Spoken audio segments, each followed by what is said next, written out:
नमस्ते to all. खुश रहिए, हंसते रहिए, क्योंकि happiness is not by chance but by choice. ये हमारी चॉइस होती है कि हमें हंसना है या रोना है, और फिर वही ऊपर वाले की चॉइस भी बन जाती है कि आपको हंसाना है या रुलाना है।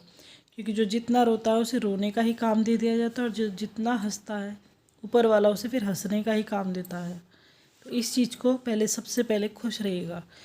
फिर हमारी बात आती है टॉपिक की। एक चीज़ में एक कन्फ्यूजन रहता है सभी को कि अगर कोई चीज़ हमारे इंग्लिश की है, ग्रामर की है, तो उसमें बंटवारा सा हो जाता है कि नहीं, ये जो हमारा जो ये नेट के लिए है, ये टैट के लिए है, सी टैट के लिए है, ये टीजीटी का है, ये पीजीटी का है। लेकिन एक ग्रामर लिटरेचर को हम कह सकते हैं, डिवाइड कर सकते हैं।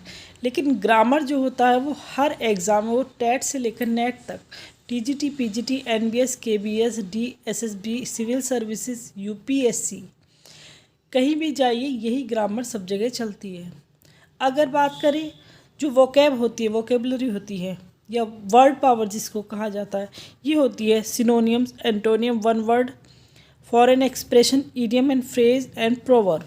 जो मुहावरे, प्रोवर्ब, कहावत, सिनोनियम, एंटोनियम, विलोम शब्द, पर्यायवाची, एकार्थी शब्द जो ये होते हैं, ये हर एग्ज़ाम के सेम ही होते हैं, सब में सेम ही पढ़े जाते हैं, कुछ इनमें अलग अलग नहीं होता है। अगर मैं यूपी टेट का कोई एग्ज़ाम्पल सिनोनियम्स पढ़ा रही हूँ, तो ये इसका ये मतलब नहीं होगा कि वो एग्ज़ाम्पल फिर जो टीजीटी पीजीटी वालों के लिए नहीं है या नेट वालों के लिए नहीं है। जो सिनोनियम्स होते, अगर वैसे बात करें हम, तो इनकी कोई, जैसे कहते हैं ना, धर्म और जात नहीं होता। ये कहीं भी फिट हो जाते हैं, कहीं भी चले जाते हैं, इन्हें कोई रोक टोक नहीं है। टेट वाले एग्ज़ाम्पल नेट में भी आते हैं, टीजीटी में भी आते हैं। टीजीटी पीजीटी वाले जो सिनोनियम्स, एंटोनियम्स के एग्जांपल्स होते हैं, वो टेट में भी जाते हैं। तो जितने जो टॉपिक मैं आपको पढ़ा रही हूँ ग्रामर के, तो वो कोई भले ही उस पर टेट या टीजीटी लिखा हुआ है, लेकिन वो हर जो ग्रामर से रिलेटेड कोई भी एग्ज़ाम आप दे रहे हैं वो सबके लिए वैल्यूएबल है। ऐसा नहीं है कि उस पर टैट लिख दिया या टीजीटी या केबीएस लिखा हुआ या आरपीएससी लिखा हुआ, यूपीएससी लिखा हुआ है, तो वो आपके लिए वैल्यूएबल नहीं है। वो सभी के लिए ज़रूरी है। जो लोग ग्रामर, जिनके सिलेबस में ग्रामर दी हुई है, वो सबके लिए जो है समान रूप से वैल्यूएबल होगी। ऐसा नहीं है कि किसी एक ही प्रॉपर एग्ज़ाम की ये वीडियो हो गई। और ग्रामर जो है आपको इसलिए किसी तरह का कन्फ्यूजन ना रखे, डाउट ना रखे, पढ़ते रहिए। ग्रामर है, छोटे छोटे टॉपिक्स हैं मेरे, पर इम्पोर्टेंट है। मैं बिल्कुल सेलेक्ट करके ही देखती हूँ कि जो ज़्यादा ही इम्पोर्टेंट है, जो बहुत ज़रूरी है, और ज़्यादा से ज़्यादा ज़रूरी वाली चीज़ ही आपके सामने रखी जाए, तो वही चीज़ें, वही टॉपिक्स, वही पॉइंट्स मैं आपको सामने रखती हूँ। लिटरेचर का जो पोर्शन होता है वो मैं आपको क्लियर कर ही देती हूँ कि ये किसके लिए है, किसको पढ़ना है और किसको नहीं पढ़ना है।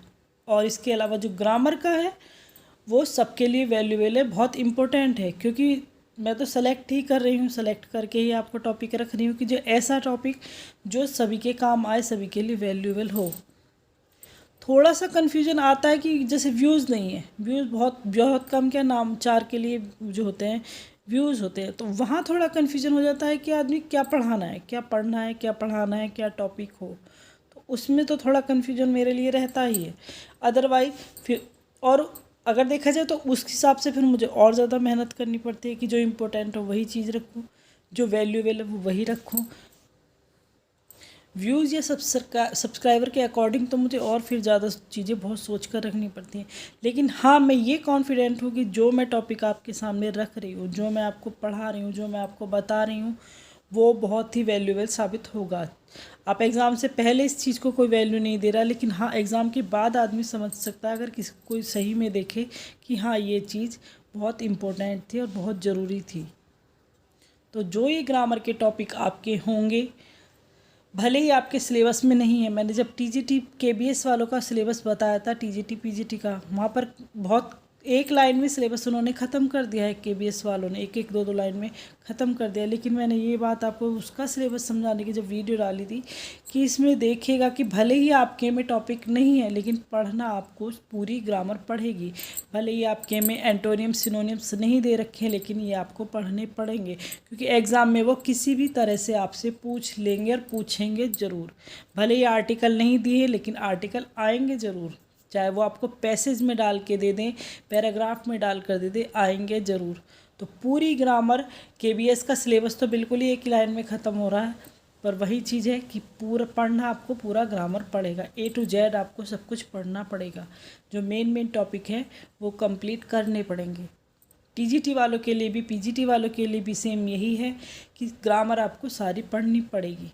एक बार थोड़ा सा रूल्स, थोड़ी सी ट्रिक्स, थोड़ा सा तरीका आप समझ लीजिएगा, सबसे अच्छे नंबर ग्रामर में ही लाए जा सकते हैं। ग्रामर अपनी मजबूत कर ली, क्योंकि एग्ज़ाम का टाइम अभी बहुत है आपके पास। अब फिर आपको बहुत टाइम सारा मिल गया है, कोई भी एग्ज़ाम हो सभी को टाइम मिल गया है एक अच्छा खासा। तो पढ़ते रहिए इसको, जो वीडियो मैं डाल रही हूँ आप उसको समझते रहिए, पढ़ते रहिए, नोट करते रहिए। सारी चीज़ें वैल्यूएबल हैं, सेलेक्टेड हैं।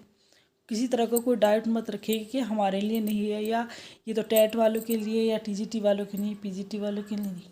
तो परेशान मत होइएगा, जितना सिलेबस आपके सामने आ रहा है वो सभी के लिए इम्पोर्टेंट है। तो कोई डाउट रखे बिना आप वीडियो समझते रहिए, देखते रहिएगा। जो कंटिन्यू देख रहे हैं वो देखते रहिएगा। इम्पोर्टेंट चीज़ें ही आपके सामने यहाँ पर रखी जाएंगी।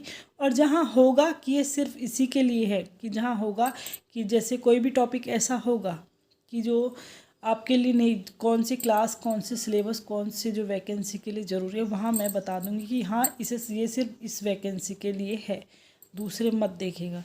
जब ऐसा कुछ होगा तो मैं आपको बता दूँगी पहले ही कि ये किसे पढ़ना है, ये टॉपिक किसको देखना है और किसको नहीं देखना है। तो पढ़ते रहिए, खुश रहिए।